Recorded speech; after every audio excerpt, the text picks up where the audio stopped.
تو اب جو کچھ مجھے ملا انہی کی کتابوں کے حوالے سے آپ کے سامنے پیش کر رہا ہوں، فیصلہ آپ کو کرنا ہے۔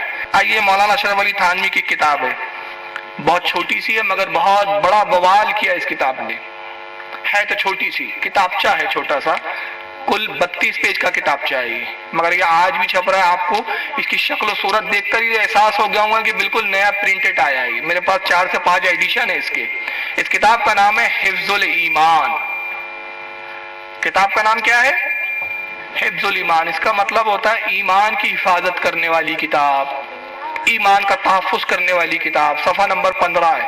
مولانا اشرف علی تھانوی پوچھتے ہیں، اس میں ایک سوال پوچھا ہے کسی نے کہ تھانوی صاحب سے پوچھتا ہے مولانا اشرف علی تھانوی سے کہ حضرت یہ بتائیے، ایک شخص ہے وہ دعویٰ کرتا ہے کہ علم میں غیب 2 قسم کا ہوتا ہے، ایک غیب جو کل ہے وہ اللہ کی ذات کو ہے، تمام چیزوں کا علم ہونا یہ اللہ کے لیے ہے، اور کچھ باتوں کا علم ہونا، بعض باتوں کا علم ہونا یہ رسول اللہ کے لیے ہے، ایسا عقیدہ صحیح ہے یا غلط؟ تو تھانوی صاحب اس کا جواب دیتے ہیں۔ ان کی عبارت پڑھنے سے پہلے میں اہل سنت کا عقیدہ بتا دوں۔ ہمارا عقیدہ رسول اللہ کے علم غیب کے بارے میں یہ ہے کہ رسول اللہ کا علم غیب اللہ کے مقابلے میں بعض ہے، کچھ ہے، کل نہیں ہے۔ کل علم غیب کس کے پاس ہے؟ رب کائنات کی ذات، رب جانتا ہے سب باتیں۔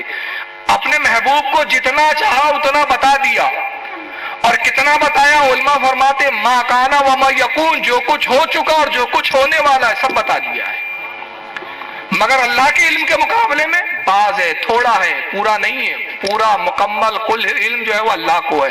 تو بعض علم کے ہی بارے میں پوچھ رہا ہے سائل، لیکن مولانا اشرف علی تھانوی کیا لکھتے ہیں صفحہ 15 پر سنیے، کہتے ہیں کہ آپ کی یعنی رسول اللہ کی ذات مقدس پر علم غیب کا حکم کیا جانا اگر بقول زید صحیح ہو تو دریافت طلب یہ امر ہے کہ اس غیب سے مراد بعض غیب ہے یا کل غیب؟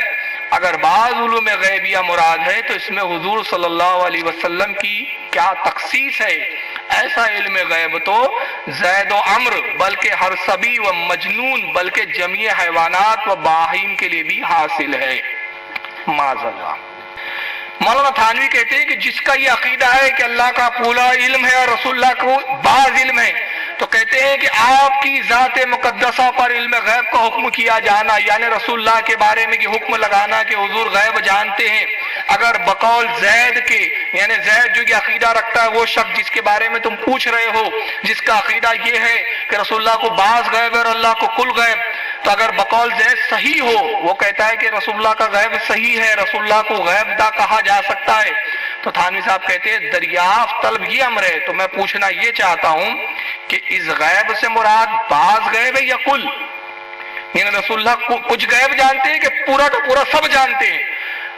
پھر کہتے ہیں کہ اگر بعض علوم غیب ہے، اگر کچھ علم غیب ہے مراد ہے، تو اس میں حضور صلی اللہ علیہ وسلم کی کیا تخصیص، اس میں حضور کی کیا خاصیت، حضور کی کیا خصوصیات؟ ایسا علم غیب جیسا رسول کو علم غیب ہے، جیسا رسول کا علم ہے، ایسا ہی علم زید جو پوچھ رہا ہے اس کو خود ہے، عمر کسی اور شخص کو بھی ہے، ہر سبی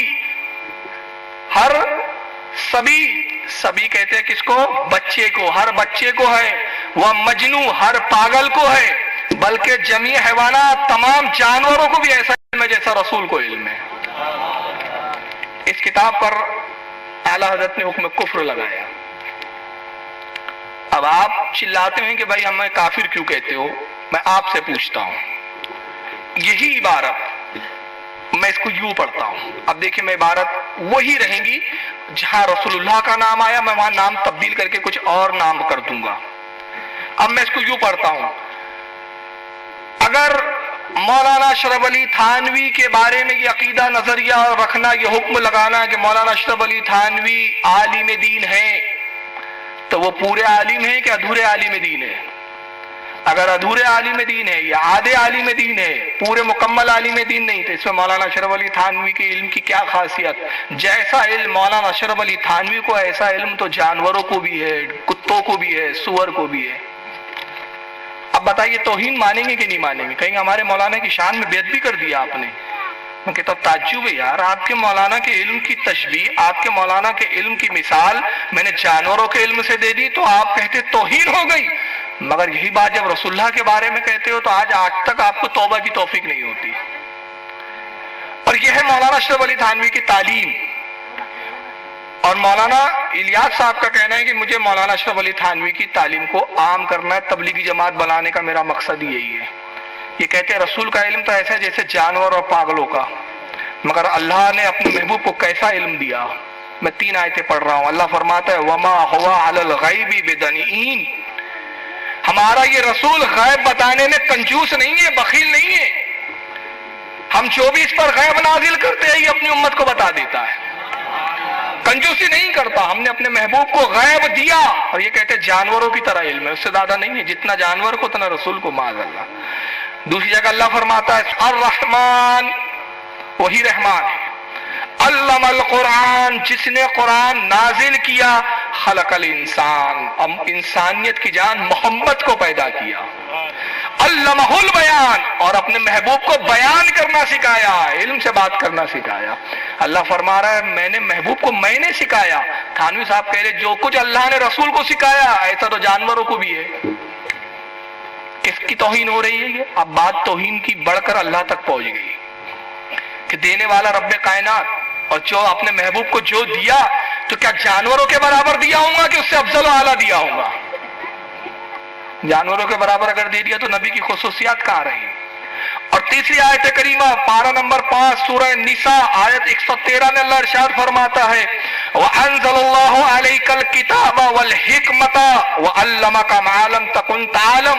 اللہ فرماتا ہے اور اللہ وہ ہے جس نے اپنے محبوب پر کتاب نازل کی، قرآن کریم نازل کیا، والحکمہ، اور اپنے محبوب کو حکمت کی بات سکھائی، حکمت کا کلام سکھایا، وَعَلَّمَكَ مَا لَمْ تَكُنْ تَعْلَمْ، اور اپنے رسول کو وہ سب بتا دیا جو وہ نہیں جانتا تھا، جو نہیں جانتا تھا سب بتا دیا۔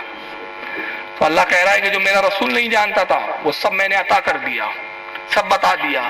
تو جو کچھ بتایا وہ کیا جانوروں کے برابر بتایا ہوں گا؟